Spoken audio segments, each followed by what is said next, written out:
Je voudrais qu'on se tourne d'abord vers André Comte-Sponville. Vous voyez, la question c'était, est-ce que les jeunes sont mieux préparés à la zénitude? Le zen, la sérénité, le bonheur, ce sont des éléments qui sont au cœur de votre réflexion, bien entendu. On vous a un peu abusivement, André Comte-Sponville, appelé le philosophe du bonheur. Vous n'aimez pas qu'on dise ça. Je voudrais juste tout de même rappeler, par exemple, ce livre, Ces choses tendres que la vie. Qu'est-ce qu'elle est belle, cette formule. Bon, elle n'est pas de vous, c'est le titre d'un de vos livres en poche. Elle est de Montaigne. Et Montaigne ajoutait en effet « est si aisé à troubler ». On est au cœur vraiment de ce que nous vivons. C'est un bouquin d'entretien formidable où vous avez notamment une définition du bonheur. Et puis il y a aussi une autre définition du bonheur dans le dictionnaire philosophique au PUF que vous avez publié et qui est formidable aussi. C'est très personnel, mais c'est passionnant. Et puis, alors il y a un petit bouquin qui date déjà de 2002, en librio, à 2 €, hein, Le bonheur désespérément. Vous voyez pourquoi, en effet, nos amis vous ont invité. Et c'est un petit opuscule qui est le fruit, le script d'une conférence que vous êtes allé donner dans l'ouest de la France, à Nantes, je crois, hein, en 2002, et qui est devenu un best-seller. Alors, ce n'est pas son prix, c'est parce que le rapport entre son prix et la qualité de ce qu'il y a dedans et cette histoire, vous nous parlez du bonheur. Et au fond, vous nous dites, je note, parce que l'essence de l'humain, c'est de souffrir. Ça commence bien. L'essence de l'humain, c'est de souffrir. Et vous nous proposez quand même le bonheur en acte avec une sagesse du désespoir. De quoi parlez-vous, André Comte-Sponville? Bien, bonjour à tous. Je ne suis pas sûr d'avoir dit que l'essence de l'humain, c'était de souffrir. Je l'ai lu, moi. Mais le Bouddha, lui, a dit « toute vie est souffrance ». Il n'y a pas que les humains qui souffrent, mais il n'y a pas d'humain qui ne souffre jamais. Alors, quant à la sagesse du désespoir, c'est vrai que j'ai osé l'expression. Disons d'abord que c'est une sagesse, autrement dit, un idéal. Et que le propre des idéaux, c'est que ça n'existe pas. Autrement dit, si la sagesse, c'est l'absence d'angoisse, si la sagesse, c'est la sérénité, là on est au cœur du sujet. Si le sage, c'est celui qui est toujours serein, voire toujours heureux, ça veut dire que le nombre de sages dans cette salle, on doit être à peu près 1 millier, est sans doute très proche de 0. En tout cas, s'il y a un sage dans la salle, assurément, ce n'est pas moi. Alors vous allez me dire, mais si la sagesse n'existe pas, pourquoi en parler? Parce que c'est un but qui indique une direction. Vous savez ce que disaient les stoïciens, si tu veux avancer, il faut savoir où tu vas. Eh bien voilà, où nous allons, c'est vers le plus de sérénité possible et donc vers le plus de sagesse possible. Alors comment j'en suis venu à oser cette expression de sagesse du désespoir ou du gai désespoir, comme je dis plus volontiers, pour sortir des connotations très tristes du désespoir, du suicidaire par exemple. Je suis parti d'une phrase de Spinoza au XVIIe siècle. Spinoza écrit exactement ceci: « Il n'y a pas d'espoir sans crainte, ni de crainte sans espoir. » Pas d'espoir sans crainte, ni de crainte sans espoir. Par exemple, tel de vos enfants qui passent le bac cette année, selon toute vraisemblance, il espère le réussir. Et donc, inévitablement, il a peur de le rater. Ou bien il a peur de le rater, et ça veut dire qu'il espère le réussir. Vous avez peur de tomber malade? C'est donc que vous espérez rester en bonne santé. Vous espérez rester en bonne santé? C'est donc que vous avez peur de tomber malade. Vous entamez une opération délicate sur tel ou tel de vos patients. Vous espérez bien sûr que ça va bien se passer, mais donc, inévitablement, vous avez peur que ça ne se passe mal. Et ça veut dire que le sage, c'est celui qui ne craint rien, qui n'a aucune angoisse, puisqu'il n'y a pas d'espoir sans crainte. S'il ne craint rien, c'est qu'il n'espère rien. Et là, les naïfs se disent, ça, j'ai trouvé la solution, je ne vais plus rien espérer, donc je ne craindrai plus rien, je serai un sage. Essayez, ça ne marche jamais. Parce qu'on espère forcément 1000 et 1000 choses, pour l'excellente raison qu'on redoute toujours 1000 et 1000 choses. Et donc la question n'est pas de s'interdire d'espérer. La question, c'est plutôt de réfléchir à ce qui est vraiment l'essence de l'être humain. D'après Spinoza et d'après moi, qui n'est pas la souffrance, mais qui est le désir. Les bêtes désirent aussi, mais Spinoza appelle désir l'appétit avec conscience de lui-même. Et assurément, la conscience des bêtes n'est pas la même que nous. Bref, Spinoza écrit « Le désir est l'essence même de l'homme, de la femme, de l'être humain ». Et bien moi, ce que je vais vous montrer, c'est qu'il y a 3 formes principales du désir, qu'il importe de ne pas confondre. L'espoir, la volonté, l'amour. Il y a désir dans les 3 cas, mais d'évidence, ce n'est pas le même type de désir. Alors, quelle différence y a-t-il, pour commencer par là, entre l'espoir et la volonté? La différence est la suivante. C'est que l'espoir, c'est un désir dont la satisfaction ne dépend pas de moi, comme disaient là encore les stoïciens. Par différence avec la volonté, qui est un désir dont la satisfaction dépend de moi. Vous ne pouvez pas vouloir qu'il fasse beau le week-end prochain. Vous pouvez prononcer la phrase, vous ne pouvez pas la penser en esprit et en vérité. Si votre gamin de 15 ans vous dit « Dimanche, j'ai un match de foot, je veux qu'il fasse beau », il faut lui dire « Non, non, tu l'espères, je le comprends bien, mais tu ne peux pas le vouloir, ça ne dépend pas de toi. » Et si son grand frère qui vient de rentrer en terminale vous dit « Cette année, j'ai le bac, j'espère bien travailler », il faut lui dire « Là, tu me fais peur, parce que ça dépend de toi, ce n'est pas un objet d'espoir, c'est un objet de volonté. » Et vous comprenez qu'il y a bien plus de bonheur possible, d'épanouissement possible, de sérénité possible, dans le fait de désirer ce qui dépend de soi, donc de le faire, puisque ça dépend de vous. Parce qu'on ne peut pas vouloir sans agir. Celui qui dit « je veux » qui n'agit pas, en vérité, ne veut pas. Vouloir, c'est agir ou ce n'est pas vouloir. Et donc, il vaut bien mieux désirer ce qui dépend de nous, donc le faire. Le désir est satisfait, je fais ce que je désire ce que je fais. Plutôt que désirer ce qui ne dépend pas de moi, c'est-à-dire espérer, et donc une fois sur deux, je serai déçu, et d'ici là, je vais vivre dans la crainte, puisqu'il n'y a pas d'espoir sans crainte, ni de crainte sans espoir.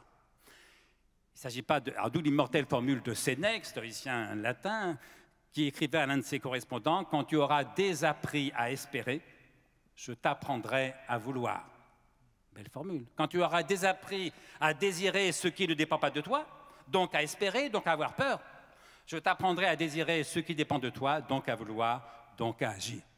Sagesse de la volonté, sagesse de l'action, c'est l'esprit du stoïcisme. Quelle différence maintenant y a-t-il, pardon d'aller très vite, entre l'espoir et l'amour? Dans les deux cas, il y a désir, mais ce n'est pas le même désir, et la différence n'est pas non plus la même. La différence, c'est que l'espoir, c'est un désir qui porte sur ce qui n'est pas, par différence avec l'amour, qui est un désir qui porte sur ce qui est. On espère que l'irréel, on n'aime que le réel. Et là encore, vous comprenez qu'il y a bien plus de bonheur possible, de sérénité possible, dans le fait de désirer ce qui est, c'est-à-dire d'aimer, plutôt que dans le fait de désirer ce qui n'est pas, c'est-à-dire d'espérer, et donc à nouveau d'avoir peur. Alors, il ne s'agit pas, évidemment, de s'interdire d'espérer. Je le disais en commençant, essayer, ça ne marche jamais. Moi, je suis moins sévère que Sénèque de ce point de vue. Je ne vous dis pas, désapprenez à espérer. Je vous dis, ne vous contentez pas d'espérer. Il ne s'agit pas de s'interdire d'espérer, il s'agit plus modestement d'espérer un peu moins et surtout d'agir et d'aimer un peu plus. Et ça veut dire que le secret de la zénitude, comme je dis, de la sérénité, ce n'est pas l'optimisme, ce n'est pas l'espoir. Quand Jean-Paul II disait à la fin de son premier discours « N'ayez pas peur », c'est bien joli, mais ça veut dire « N'espérez rien », c'est impossible, c'est même contraire au christianisme, puisque l'espoir est une vertu théologale. Celui qui espère être sauvé, comment faire pour qu'il n'ait pas peur d'être damné? Ça veut dire que le contraire de l'angoisse, ce n'est pas l'optimisme, ce n'est pas l'espoir, c'est la confiance. Mais on ne peut avoir vraiment confiance qu'en quelqu'un que l'on connaît. Si vous apprenez à vos enfants à ne pas faire confiance aux inconnus, vous avez raison. La confiance, ce n'est jamais un devoir, ce n'est pas toujours une vertu. Faire confiance à un inconnu, ce n'est pas une vertu, c'est une sottise. Et puis surtout, avoir confiance en soi, c'est-à-dire dans les fondamentaux que l'on maîtrise. Et c'est dans la mesure où vous faites ce qui dépend de vous, où vous connaissez bien votre métier, vous formez de façon continue, que vous n'avez plus besoin, au début de chaque intervention délicate, de vous dire « j'espère que ça va bien se passer parce que j'ai peur que ça se passe mal », parce que là, vous aurez confiance. Le secret de la sérénité, ce n'est pas l'optimisme, c'est l'amour, c'est l'action, c'est la confiance. Mais, merci.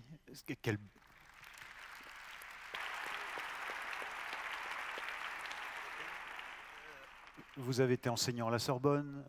C'est un bonheur d'avoir du temps pour réfléchir et de pouvoir manier ainsi les idées, de les creuser. Mais revenons au quotidien, j'allais dire de chacun d'entre nous. Je ne suis pas chirurgien dentiste, mais de ceux qui sont ici. La volonté, l'espoir et puis le désir, pour construire au fond ce que vous appelez une éthique personnelle du bonheur.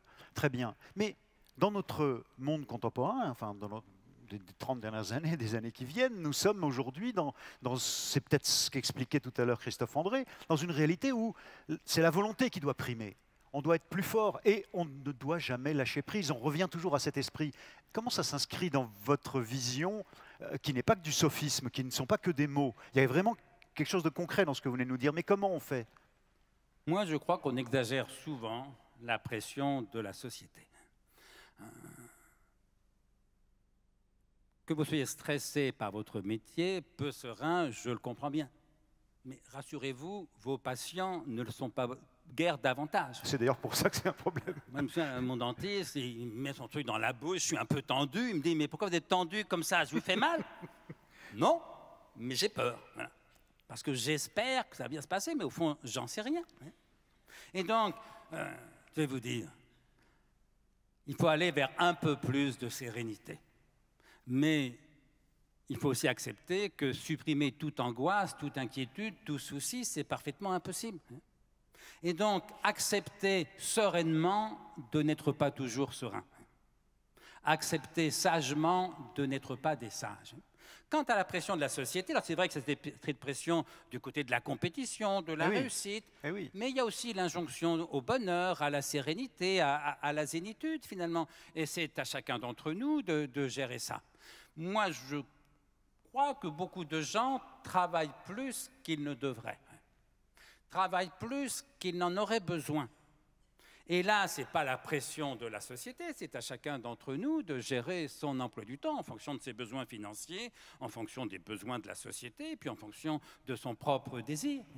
Je crois qu'il faut éviter de tout mettre sur le dos de la société comme si rien ne dépendait de nous. Certaines choses dépendent de la société. Je ne conteste pas la pression que vous évoquiez, monsieur, tout à l'heure, mais ça veut dire qu'il faut aussi, comment dire, réhabiliter l'idée de choix individuel, de responsabilité individuelle. Prendre sa vie en main, ça fait partie aussi de la condition d'être humain. Oui, c'est-à-dire que l'éthique du bonheur qu'on peut construire, c'est ce que vous disiez, c'est au fond faire des arbitrages. Est-ce qu'il y a d'autres questions, Claude Launois ou Bernard Weller, à nos deux amis? Parce que sinon, il y a des questions qui viennent de la salle, donc on peut se tourner vers elles. Deux questions, s'il vous plaît, que vous avez postées sur questions directes. Que pensez-vous de la formation à l'hypnose par les praticiens? Je l'ai fait, cela apporte énormément de sérénité aux patients et en répercussion aux praticiens. Alors, professeur, docteur Christophe André. J'en pense beaucoup de bien, c'est vrai que, mais je suis frappé par le nombre de chirurgiens dentistes qui se forment à ces techniques, en tout cas qui manifestent de la curiosité pour toutes ces approches finalement pacifiante, apaisante. Alors l'hypnose, c'est une technique de modification des états de conscience qui va avoir pour vertu, effectivement, de faire que la peur, plus que la douleur d'ailleurs, même si ça agit beaucoup et très bien sur la douleur, que la peur du patient ne soit pas la seule chose qui occupe son esprit. On va focaliser son attention sur d'autres variables, la respiration, des sensations corporelles, des sons, etc., de manière à ce que son esprit ne soit pas exclusivement guidé, téléguidé par la peur. Donc on a des tas d'études montrant l'intérêt de l'hypnose, notamment pour toutes les manifestations de peur, d'inquiétude et aussi d'intolérance ou d'hyperréactivité aux stimuli douloureux. On a une autre question. Comment réagir lorsque les patients nous agressent? Alors, André Comte-Sponville. D'abord, il ne faut pas se laisser agresser. Alors, tout dépend du type d'agression. Si c'est vraiment violent, appelez la police. C'est tout le conseil que je peux vous donner. Si ça n'est pas de l'ordre du droit commun, de la délinquance, je crois qu'il faut apprendre à ne pas attacher trop d'importance à l'attitude d'autrui. Et surtout quand autrui est désagréable. Autrement dit, comment dire... C'est du cynisme. Vos patients, ce ne sont pas vos intimes, ce ne sont pas vos proches. Et donc, inévitablement, comme tout le monde a le droit d'être soigné, vous allez soigner une proportion non négligeable d'imbéciles, de malautrus et quelques salauds qui seront peu nombreux, mais qui existent aussi. Et puis quelques pervers. Enfin, la palette des défauts humains... Non, mais je me tourne vers lui en tant que professionnel. Vous voulez dire, il soigne des pervers? Ah oui, d'accord. Des troubles mentaux. Et donc, si vous avez besoin que vos patients vous aiment et d'aimer vos patients, vous êtes très très mal barré. Ah bon, bah moi je suis pas Si vous comme avez patient, besoin- je suis inquiet. Si vous avez besoin que vos patients vous fassent confiance, tous vos patients, vous êtes mal barrés. Parce qu'il faut rappeler aussi, malgré tout, que la confiance, encore une fois, n'est jamais due, elle n'est pas un devoir. Vous voyez. D'ailleurs, vous savez, dès que vous avez une maladie un petit peu grave, c'est peut-être moins vrai pour les dentistes, et encore. Et vous en parlez à un ami médecin, la première question qu'il vous pose, c'est « Quel est ton médecin ?» Et s'il ne le connaît pas, il vous dit « Je vais me renseigner ». Ça veut dire quoi? Ça veut dire ne fais pas confiance aveuglement à ton médecin pour la simple raison que tu y es depuis 20 ans ou que c'est le médecin du quartier. Et c'est normal. Vos patients ne vous doivent pas la confiance. C'est vous qui devez être fiable. Voilà. Vous leur devez la fiabilité. Et si vous êtes fiable, sur la durée, la plupart vous feront confiance. Il restera les anxieux pathologiques, les pervers, les emmerdeurs. Eh bien, il faut accepter que ça existe comme on accepte qu'il pleuve. Alors, c'est pas du cynisme, c'est de la sérénité. Une question sur l'automédication. Parce que ça, au docteur, au médecin que vous êtes, pardon, au psychiatre, je ne peux pas ne pas la poser. C'est un point clé. On se fait sa propre ordonnance et on fait n'importe quoi souvent. Oui, là, si on revient sur la manière dont les soignants se soignent eux-mêmes, là, les enquêtes sont effrayantes. Toutes les études sur la façon dont les soignants s'occupent de leur propre santé montrent qu'on se soigne mal, qu'on s'occupe de soi beaucoup trop tard, que quand on s'en occupe, on commence par faire n'importe quoi en utilisant des médicaments souvent inadaptés en termes de molécules, en termes de doses. Donc c'est quelque chose d'assez affligeant lorsqu'on étudie un petit peu la manière dont les soignants se soignent. Et vous dites qu'il ne faut pas avoir honte, même quand on est un soignant, surtout quand on est un soignant, de consulter, d'aller consulter? Oui, mais ça aussi, c'est quand je vous disais tout à l'heure qu'effectivement, il y a beaucoup de professions qui pourraient revendiquer la palme de la profession la plus stressante, hein, des gendarmes aux enseignants en passant par les soignants. C'est aussi ce qui frappe dans les souffrances des soignants, c'est qu'on a l'impression que puisqu'ils sont soignants, ils devraient savoir rester en bon état, ils devraient savoir se prémunir des maladies, des souffrances et se soigner eux-mêmes en quelque sorte. Et même nous intériorisons ce stéréotype et nous mettons beaucoup plus de temps à oser demander de l'aide à nos confrères que n'en ferait un mécanicien, un ingénieur ou n'importe quelle autre profession. Oui, c'est quand même un comble. André Comte-Sponville?